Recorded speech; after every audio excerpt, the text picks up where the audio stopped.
बिस्मिल्लाहिर्रहमानिर्रहीम। अस्सलाम वालेकुम दोस्तों, आपको ये वीडियो निजात ट्रैवल एंड टूरिज़्म इटली की जानिब से पेश की जा रही है और नए आने वाले हज़रात से गुजारिश है कि हमारे चैनल को लाइक, शेयर और सब्सक्राइब ज़रूर कीजिए ताकि हमारी नई आने वाली वीडियो आपको फौरी हासिल हो सके।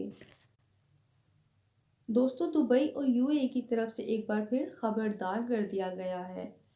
उनकी तरफ से वार्निंग जारी की गई है कि अगर आप किसी भी पब्लिक प्लेस पे खड़े होकर पिक्चर बनाते हैं, यानी अगर आप किसी शॉपिंग मॉल में, किसी मार्केट में, किसी एयरपोर्ट पे या फिर आप किसी पार्क में खड़े होकर तस्वीर बनाते हैं और पीछे खड़ा कोई शख्स उस तस्वीर में आ जाता है और जाने अनजाने में अगर वो तस्वीर आप सोशल मीडिया पे अपलोड कर देते हैं और वो शख्स अपनी तस्वीर को पहचान लेता है तो वो आपके खिलाफ सख्त कानूनी कार्रवाई कर सकता है।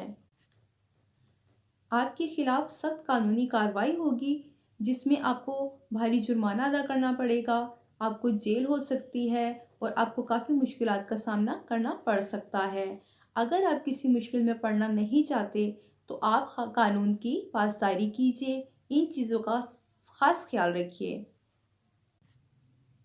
और मज़ीद कहा गया है कि अगर कोई शख्स किसी हुक्मरान के खिलाफ सख्त लफ्ज़ इस्तेमाल करेगा तो उसके खिलाफ भी सख्त कानूनी कार्रवाई की जाएगी, जिसमें उसको 4 लाख तक दरहम जुर्माना और 25 साल कैद की जाएगी। तो दोस्तों, आप इस बात का ख़ास ख्याल रखें कि आपको किसी भी किस्म की मुश्किलात पेश ना आए। अपना और अपने पास रहने वालों का ख़ास ख्याल रखिए। हमारे साथ रहने का शुक्रिया। अल्लाह हाफिज़।